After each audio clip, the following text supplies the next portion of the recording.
We defend our flag, and we honor our flag. And if others honored our flag, they'd be a lot better off, wouldn't they? Wouldn't that be a lot better off? That was President Trump at a rally over the weekend in Michigan.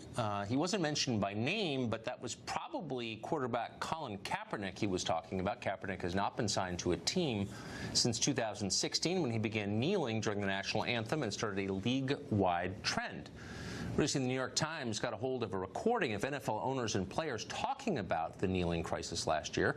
The conversation has lots of talk about damage control and none at all about the core issue. Well, Dave Portnoy is known to millions as El Presidente, not the president of a country, but instead of a mindset. He is founder of Barstool Sports, of course, and he joins us tonight. Dave, I wanted to ask you about this because you're one of the few people whose judgment on this I trust. So Colin Kaepernick has not been re-signed. Do you think in an utter meritocracy, he would be playing or no? Oh, yeah, he would. Totally. Okay. I mean, I think he's good enough to play.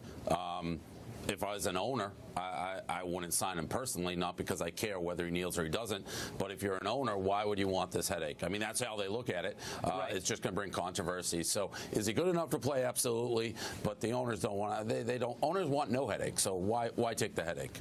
Wait, you saw the piece on the 3-hour meeting that the owners had with the selected players. And in my reading of it, the owners sounded like they were living in a different country. They didn't seem to fully understand the forces at work here. Is that a fair take, do you think? Do they know what's going on?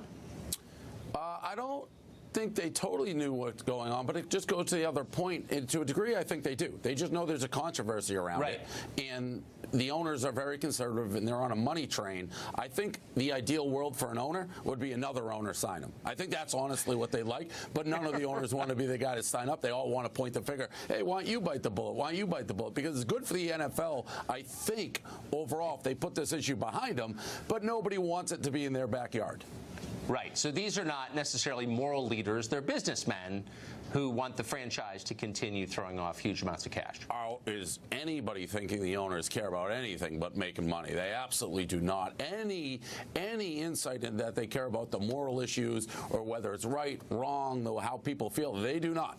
They absolutely care about the bottom line, the money, and what it means to the football. That is the clearest thing the NFL has ever done, and you see it with this issue. You see it with every issue that basically comes up in the hypocrisy of every decision they make. It's all based on money, and Roger Goodell is the leader in basically licking his finger, putting it in the air and seeing which way the wind of public opinion is blowing and how he thinks it affects the bottom line.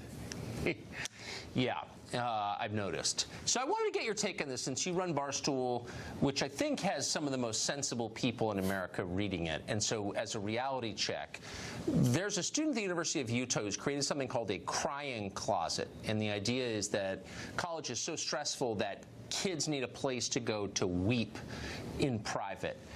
This is apparently flourishing on that college campus. Do you think that your readers would use a crying closet if they had a chance to use it? I do not. Unfortunately, this story is the least surprising story of all time. College kids are babies. That's well known. And we should say it's the minority. I bet most normal thinking people are like, what is going on here? But these stories get sensationalized, and then you get basically rewarded for it. It's the everyone gets a trophy generation, basically.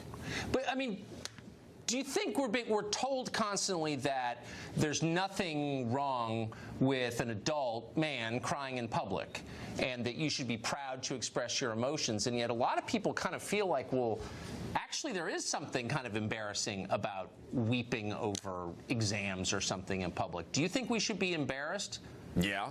Yeah, I mean, there's certain reasons to cry. I mean, if there's a death in the family, I certainly will not make fun. But if you're crying over an exam or crying because you stubbed your toe or something little, I think that's embarrassing. It's the same reason when somebody falls in public, you scramble up. It's human nature. I do think there's something embarrassing to it. Yeah, I do. So let me ask you one last question. So a country that encourages college students to cry in crying closets is not a country that's going to produce a lot of competitive NHL players. So do you think maybe one of the reasons that so many people in the NHL are from Canada or Eastern Europe is that we're not tough enough to play the game? That is a wild leap. No, I just think that hockey. I just think hockey's probably national sport in Canada. And again, this is the minority. And in a weird way, that you want a wild leap in logic.